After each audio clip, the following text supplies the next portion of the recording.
ചെമ്മാട് ഹജ്ജ് തട്ടിപ്പ് കേസുമായി ബന്ധപ്പെട്ട റിപ്പോർട്ടർ വാർത്തയ്ക്ക് പിന്നാലെ ഈ ഒരു ഹജ്ജ് തട്ടിപ്പിൽ ഉൾപ്പെട്ട നിരവധി ഇരകളാണ് അവരുടെ ദുരനുഭവം പങ്കുവെച്ചുകൊണ്ട് ഇപ്പോൾ വെളിപ്പെടുത്തലുമായി രംഗത്ത് വന്നുകൊണ്ടിരിക്കുന്നത്.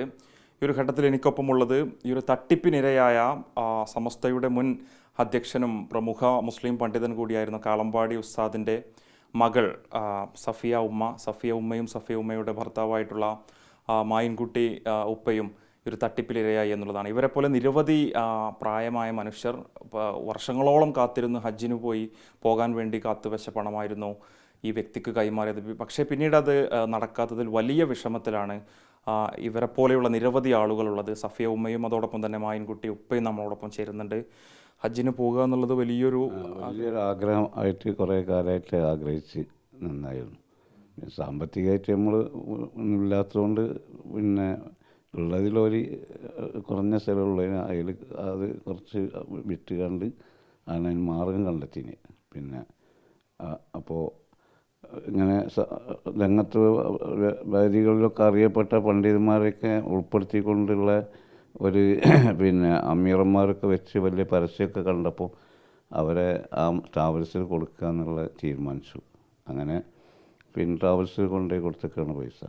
പിന്നെ ഒരു രണ്ടാൾക്കും 6.5 ലക്ഷം ഉറുപ്പ്യ വീതം 13 ലക്ഷം ഉറുപ്പ്യ പിന്നെ അങ്ങനെ ഉണ്ടാക്കി കൊടുത്തതാണ്. അപ്പോൾ അതിൻ്റെ ശേഷം ഞങ്ങൾ എല്ലാ നിലക്കും പിന്നെ എപ്പോഴും പോകാമെന്നുള്ളത് ഉറപ്പ് തന്നെയാണ് ഞങ്ങൾക്ക് വിവരം തന്നിയതും. ആ നിലയ്ക്ക് ഞങ്ങളെല്ലാ നിലക്കും തയ്യാറായി.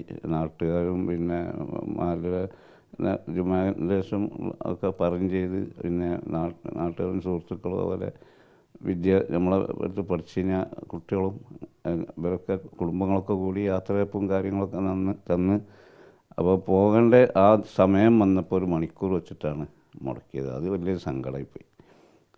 അപ്പോൾ ഹജ്ജ് എന്ന് പറയുന്നത് നമ്മൾ ജീവിതത്തിൽ പടച്ചവനെല്ലാം ഉറപ്പിച്ച് ഒരുപാട് വർഷം കാത്തിരുന്ന് പോകുന്നതാണ്. അത് നടക്കാത്തതിൽ അതിൻ്റെ ഒരു പ്രയാസം എന്നെ സംബന്ധിച്ചിടത്തോളം പിന്നെ അവളെ സംബന്ധിച്ചിടത്തോളം ശാരീരികമായിട്ട് ഇപ്പോഴും അന്ന് 12 കൊല്ലമായല്ലോ. അതിൻ്റെ ശേഷം വളരെ മോശമായി വീക്കായി കൊണ്ട് വരികയാണ്. അപ്പോൾ അതുകൊണ്ട് അത്രയും നേരത്തെ ഹജ്ജ് നീട്ടി വെക്കാൻ വയ്യാതെ വിചാരിച്ചിട്ടാണ് ഞങ്ങൾ ഇപ്പോൾ അങ്ങനെ ധൃതി കൂട്ടി എന്തെങ്കിലും ഒരു വിറ്റ് കണ്ടെങ്കിലും നമ്മൾ പോകാൻ വിചാരിച്ചിട്ട് അങ്ങനെ ചെയ്തത്. ഇപ്പോൾ വാർദ്ധക്യമൊക്കെ ആയി തുടങ്ങുമ്പോൾ നമ്മൾ പിന്നെ വിശ്വാസപരമായിട്ട് നമുക്ക് പാരത്രിക മോശത്തിന് വേണ്ടിയിട്ട് ചെയ്യാമെന്നുള്ള ഉദ്ദേശിച്ചിട്ട് ചെയ്തതാണ്.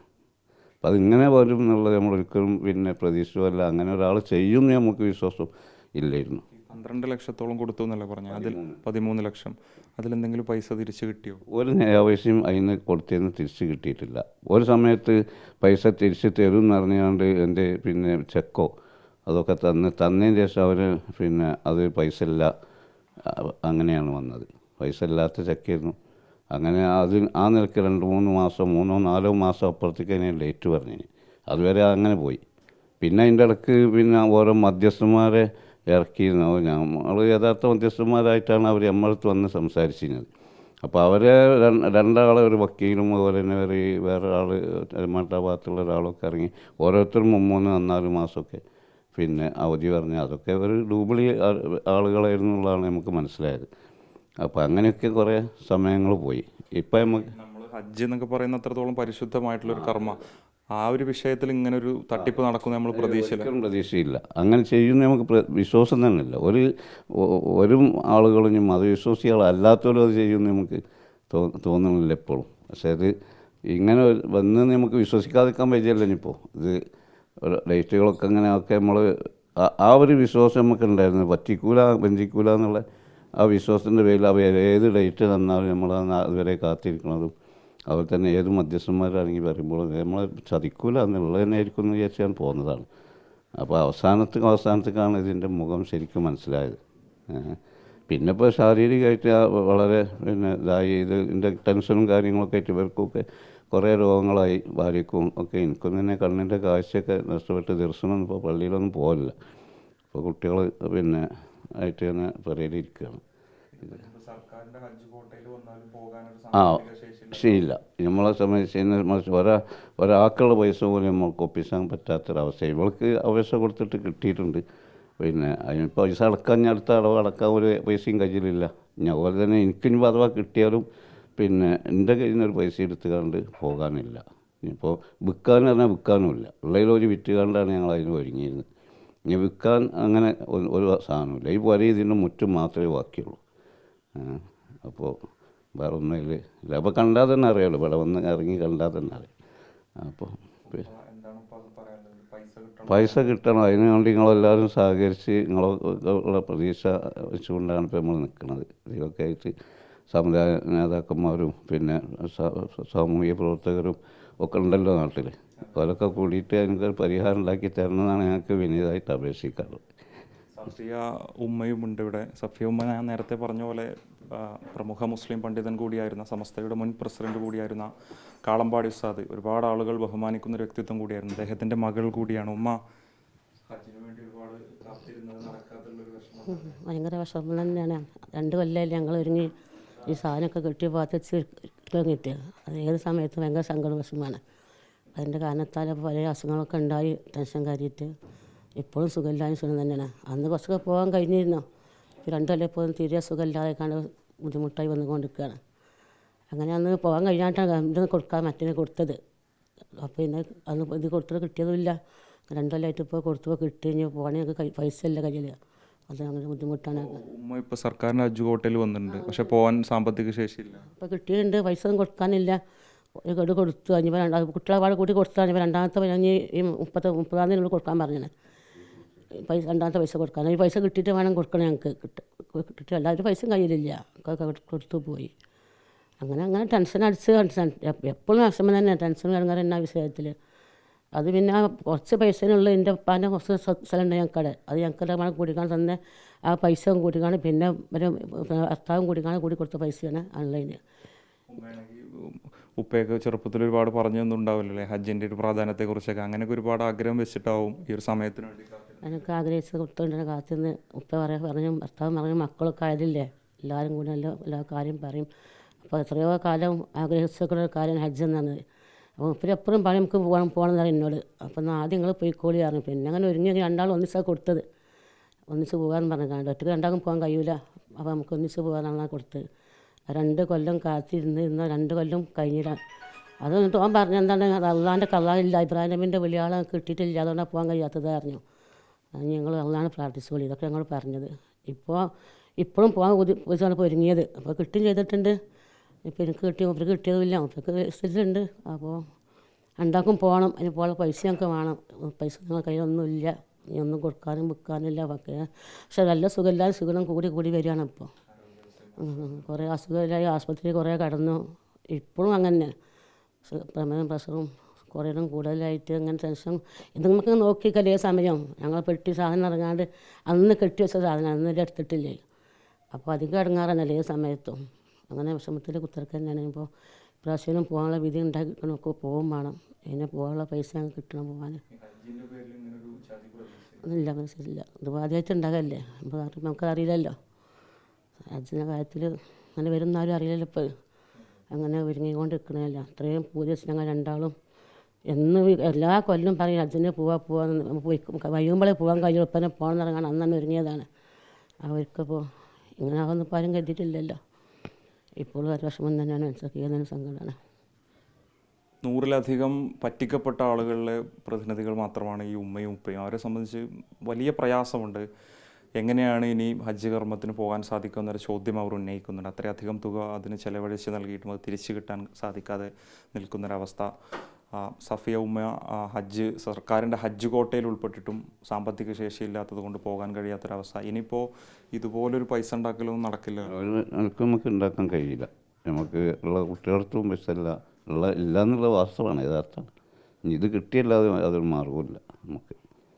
അതോടൊപ്പം തന്നെ വിശ്വാസപരമായ നെയ്യത്ത് പോലെയുള്ള കാര്യങ്ങൾ നമ്മൾ ഒരുപാട് ആളുകളോടൊക്കെ പറഞ്ഞ് തയ്യാറെടുത്ത് ക്ലാസ്സുകളിലൊക്കെ പങ്കെടുത്തായിരുന്നല്ലോ. മനസ്സും ശരീരവും ഒരുപോലെ അതിന് ഒരുങ്ങിയിരുന്നു. ഇന്നും ഇപ്പോൾ ക്ലാസ്സിൽ പറഞ്ഞിട്ട് പോകാൻ നിൽക്കുന്നതായിരുന്നു. അപ്പോൾ പിന്നെ അതുപോലെ എല്ലാ നിലക്കും നമ്മളെപ്പോഴും തയ്യാറായി നിൽക്കുക. ഈ ഒരു തടസ്സം മാത്രമേ കാര്യമുള്ളത്. നമുക്ക് പൈസ ഇല്ലാത്ത, നമ്മളുള്ള പൈസ ഉണ്ടായതുകൊണ്ട് നമുക്ക് പോകാൻ കഴിയുന്നില്ലല്ലോ എന്നുള്ളൊരു വിഷമമാണ് കാര്യമായിട്ട്. എന്തായാലും അവർക്ക് നീതി ലഭിക്കണം. അത് അവർ തുടർച്ചയായി ആവശ്യപ്പെടുകയാണ്. നിരന്തരം ഇതുമായി ബന്ധപ്പെട്ട പരാതികളൊക്കെ തന്നെ നൽകിയിട്ടും അത് ഒരു തരത്തിലും പരിഹരിക്കപ്പെടാത്ത സാഹചര്യത്തിലാണ് മാധ്യമങ്ങളോട് ഇത് പറയേണ്ടി വരുന്നത്. ഈ കാഴ്ചയും പ്രേക്ഷകർ കാണേണ്ടതുണ്ട്. ഹജ്ജിന് വേണ്ടി അവർ ഒരുക്കി വെച്ച ആ ബാഗും വസ്ത്രങ്ങളും ഉൾപ്പെടെയുള്ള വസ്തുക്കളാണിത്. സഫിയ ഉമ്മയുടെ ബാഗാണിത്. നേരത്തെ പറഞ്ഞതുപോലെ ആരോപണം നേരിടുന്ന വ്യക്തിയുടെ കമ്പനിയുടെ പേര് നമുക്കിതിൽ കാണാം, ദാറുൽ ഈമാൻ ഹജ്ജ് ഉംറ സർവീസ് എന്ന് പറഞ്ഞുകൊണ്ട് ഉമ്മയുടെ പേരുണ്ട്, ഫോട്ടോ പതിച്ചിട്ടുണ്ട്. അതുപോലെ ഉപ്പയുടെ ഹജ്ജ് നിർവഹിക്കുന്ന സമയത്ത് ധരിക്കേണ്ട വസ്ത്രങ്ങൾ, ബാക്കിയുള്ള ആ സാധന സാമഗ്രികൾ ഉൾപ്പെടെ തയ്യാറാക്കി വെച്ച ബാഗ്. ഈ ബാഗുമായിട്ടായിരുന്നു അന്ന് അവർ നെടുമ്പാശ്ശേരി വിമാനത്താവളത്തിലെത്തിയത്. ആ സമയത്താണ് ഇവരെ യാത്ര റദ്ദാക്കിയ വിവരം ഈ കമ്പനി അറിയിക്കുന്നത് എന്നുള്ളതാണ്. പിന്നീട് അവിടെ നിന്നിങ്ങോട്ട് അവരുടെ പണം ലഭിക്കുന്നതിന് വേണ്ടി തുടർച്ചയായി ഈ പറയപ്പെടുന്ന ആളുകളെ സമീപിച്ചെങ്കിലും അതുണ്ടായില്ല. ഇപ്പോൾ മറ്റു മാർഗങ്ങളില്ലാതെ പ്രതിസന്ധിയിലായി നിൽക്കുന്നു ഈ കുടുംബം. ഇതുപോലെ നിരവധി കുടുംബങ്ങൾ എന്നുള്ളതാണ്. മകൻ നമ്മളോടൊപ്പം ചേരുന്നുണ്ട്. അദ്ദേഹം തുടർച്ചയായി ഇവരോടൊപ്പം ഉണ്ടായിരുന്നതാണ്. പേരെന്താണ്? അബ്ദുറഹ്മാൻ ജലാലി. ഈ തട്ടിപ്പാണ് നടന്നാല്? അതെ, തീർച്ചയായും. എന്താ പറയാനുള്ളത്? എന്താ പറയാനുള്ളത് അവർ പറഞ്ഞു തന്നെയാണ് സംഭവം. നമ്മളിത് നേരത്തെ പറഞ്ഞ പോലെ സമൂഹത്തിലൊക്കെ അറിയപ്പെട്ട പണ്ഡിതന്മാർ മുമ്പിൽ വെച്ച്, അമീറന്മാർ മുമ്പിൽ വെച്ച് നമ്മളൊക്കെ ആദരിക്കുന്ന ഉസ്താദുമാർ പേര് കേട്ടപ്പോൾ സ്വാഭാവികമായിട്ട് പിന്നെ നമ്മൾ ഇവരുടെ അടുത്തേക്ക് ക്യാഷ് കൊടുത്തു. പിന്നെ ഇപ്പോൾ ഏറ്റവും വലിയ സങ്കടം ഈ മീഡിയൻ്റെ ഈ ന്യൂസൊക്കെ വന്നതിന് ശേഷം അവനൊരു വീഡിയോ ഇട്ടു, ഇപ്പോൾ എല്ലാവർക്കും തിരിച്ചു കൊടുത്തു എന്ന് പറഞ്ഞിട്ട്. അവൻ്റെ തൊലിക്കൊട്ടിയൊക്കെ അപാരമാണ്. കാരണം ഇപ്പം കണ്ടില്ലേ, ഈ ബോക്സും കാര്യമൊക്കെ കണ്ടല്ലോ. 13 ലക്ഷം രൂപ ഞങ്ങൾ കൊടുത്തു. അതിൻ്റെ അഗ്രിമെൻ്റ് ഞങ്ങൾ കയ്യിലുണ്ട്. 13 ലക്ഷം അവൻ അംഗീകരിച്ചാൽ തിരിച്ചു തരാമെന്ന് പറഞ്ഞ ഡേറ്റ് വെച്ച അഗ്രിമെൻ്റ് അടക്കം നമ്മളെ കയ്യിലുണ്ട്. അപ്പോൾ തിരിച്ചു കൊടുത്ത സാധനമാണ് ഇവനങ്ങനെ ഇത് അംഗീകരിക്കുക. അപ്പോൾ ഇങ്ങനത്തെ ഒരുപാട് സംഭവങ്ങൾ. പിന്നെ ഇപ്പോൾ ഈ മീഡിയൻ്റെ മുമ്പിൽ വരാണ്ട സാഹചര്യം എന്താണെന്ന് വെച്ചാൽ, നമ്മൾ ഏകദേശം 50-ലധികം ആളുകൾ കൂടിയിട്ട് തിരുരങ്ങാടി പോലീസ് സ്റ്റേഷനിൽ ഒരു പരാതി കൊടുത്തിരുന്നു. അങ്ങനെ പരാതി കൊടുത്ത് മുന്നോട്ട് പോയി. പിന്നെ അവൻ്റെ ജ്യേഷ്ഠൻ ഫൈസലും പിതാവും ഞങ്ങളെ ബന്ധപ്പെട്ട് ഞങ്ങളോട് പറഞ്ഞു, പിന്നെ ഞങ്ങളെ ക്യാഷ് ഞങ്ങളെ ഹജ്ജിന് കൊണ്ടുപോകാമെന്ന് പറഞ്ഞു. ഏകദേശം 30ഓളം ആളുകളെ ഹജ്ജിന് കൊണ്ടുപോകാമെന്ന് പറഞ്ഞു.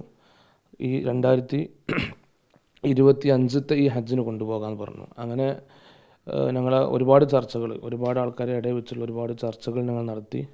ആ ചർച്ചകൾ മുഴുവനും ഇദ്ദേഹത്തിൻ്റെ ജ്യേഷ്ഠനായ ഫൈസൽ ഞങ്ങളോട് നിരന്തരം പറഞ്ഞത് എന്തായാലും ഹജ്ജിന് കൊണ്ടുപോകും. എത്രത്തോളം ഇനി അഥവാ അവൻ ഹജ്ജിന് കൊണ്ടുപോയിട്ടില്ലെങ്കിൽ അവൻ്റെ വീടും പറമ്പും ഒക്കെ വിറ്റിട്ടാണെങ്കിലും നിങ്ങൾക്ക് തരാനുള്ള ക്യാഷ് ഞങ്ങൾ തരും. ഫൈസലിൻ്റെ വാക്കിനെടുത്ത് പറയണേ, ഫൈസലിന് പറഞ്ഞ ആകെ ഒരു വാക്കേ ഉള്ളൂ. അതുപോലെ നാസർ പറഞ്ഞ ആൾ ഇടപെട്ടിരുന്നു. ഫൈസലും നാസർ പറഞ്ഞിട്ടിപ്പോൾ ഞങ്ങൾ ഇത് കൊണ്ടുപോകില്ല എന്ന് അറിഞ്ഞതിൻ്റെ ശേഷം ഞങ്ങളോട് പറഞ്ഞു, നിങ്ങൾക്ക് ഈ കഴിഞ്ഞ മെയ് 15 ഞങ്ങൾ ക്യാഷ് തരാമെന്ന് പറഞ്ഞു ഞങ്ങളോട്. മെയ് 15 കാരണം ഹജ്ജിൻ്റെ സമയമൊക്കെ കഴിഞ്ഞു. അപ്പോൾ ഇവരൊക്കെ നമ്മോട് പറഞ്ഞു മെയ് 15 ക്യാഷ് തരാറുണ്ട്. അങ്ങനെ ക്യാഷ് മെയ് 15 കഴിഞ്ഞ ദിവസങ്ങളായിട്ട് യാതൊരു ബന്ധവുമില്ല. പിന്നെ കേൾക്കുന്നത് ജീവഹാനിയാണ്. അങ്ങനെ ഞങ്ങൾ ഗതികെട്ട് ജൂൺ 6-ാം തീയതി അവൻ്റെ വീട്ടിലേക്ക് ഞങ്ങൾ കുറച്ച് ആളുകൾ ഒരു ചെറിയ പിന്നെ ഒരു മാർച്ച് രൂപത്തിൽ പ്രതിഷേധം അറിയിച്ചു മുന്നോട്ട് പോയപ്പോൾ ഒരു ഫോൺ കോൾ പെടുന്നതിന് ഫൈസലിൻ്റെ കയ്യിലേക്ക്, രണ്ടാളിയന് സൈനുദ്ദീൻ ഫൈസിയുടെ ഫോണിലേക്ക്. അവിടെ പങ്കെടുത്തവരാരാ എന്ന് ഞങ്ങൾക്കറിയാം. ഞങ്ങൾക്കൊക്കെ ഉടനടി നോട്ടീസ് വരും കോടതിൻ്റെ വക്കിൽ നിന്ന്, നിങ്ങൾ പെട്ടെന്ന് ഹാജരാകേണ്ടി വരും.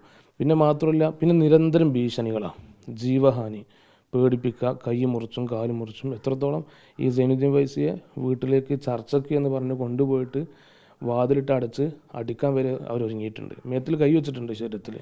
എന്തിനു വേണ്ടിയിട്ട്? നമ്മൾ ക്യാഷ് തിരിച്ച് ചോദിച്ചതന്നെ. അവൻ്റെ ക്യാഷ് നമ്മളെ കൈക്കലല്ലേ, നമ്മളെ ക്യാഷ് അവൻ്റെ അടുത്തുള്ളത്. ഇപ്പോൾ നേരത്തെ പറഞ്ഞിട്ടുണ്ട്, ഇവർ രണ്ടുപേരും ഇങ്ങനെ ഇരിക്കുന്നത് നമുക്ക് വലിയ പ്രയാസമുണ്ട്. കാരണം ഇത് നമുക്കൊരു അഭിമാനത്തിൻ്റെ പ്രശ്നം കൂടിയാണല്ലോ. ഇപ്പോൾ ഒരു മീഡിയ എന്ന് പറഞ്ഞാൽ 1-2 ആൾക്കാർ കാണാനില്ല, 10,000-കണക്കിന് ആളുകൾ. അപ്പോൾ ഇവർ രണ്ടുപേരും ഇങ്ങനെ ഇരിക്കേണ്ടി വന്നാൽ ഞങ്ങളുടെ കുടുംബത്തിനും ഞങ്ങൾക്ക് എല്ലാവർക്കും വല്ലാത്ത പ്രയാസമുണ്ട്. നേരത്തെ സൂചിപ്പിച്ചതുപോലെ ഞങ്ങൾ വല്യുപ്പ, അമ്മാൻ്റെ വാപ്പ സമുദായമൊക്കെ അംഗീകരിച്ച് ആദരിച്ച ബഹുമാനപ്പെട്ട സമസ്തൻ്റെ പ്രസിഡന്റ് കൂടിയാണ്. അങ്ങനത്തെ ഒരു പണ്ഡിത കുടുംബത്തിൽപ്പെട്ട ആളുകൾ കൂടിയാണ് ഞങ്ങൾ. അപ്പോൾ സ്വാഭാവികമായിട്ട് അങ്ങനത്തെ ഒരു വല്ലാത്ത മാനസികമായ പ്രയാസത്തിലാണ് ഉള്ളത്. അവരുടെ വിഷമമാണ് പറയുന്നത്. സമുദായവും സമൂഹമൊക്കെ തന്നെ അംഗീകരിച്ച ബഹുമാനിക്കുന്ന ഒരു കുടുംബത്തിൽപ്പെട്ട ആളുകൾ ഉൾപ്പെടെ ഇത്തരത്തിലുള്ള ഒരു ഹജ്ജ് തട്ടിപ്പിനിരയായി എന്ന് പറയുമ്പോൾ എന്തുകൊണ്ട് അതിൽ നടപടി സ്വീകരിക്കപ്പെട്ടില്ല, പണം തിരികെ ലഭിക്കാനുള്ള നടപടികൾ സ്വീകരിക്കപ്പെട്ടില്ല എന്ന ചോദ്യം തന്നെയാണ് ഇവിടെ ബാക്കിയാകുന്നത്. വീഡിയോ ജേർണലിസ്റ്റ് ഷഫീഖ് അർലായിക്കൊപ്പം reporter Mubashir P Akbar, in reporter Malappuram.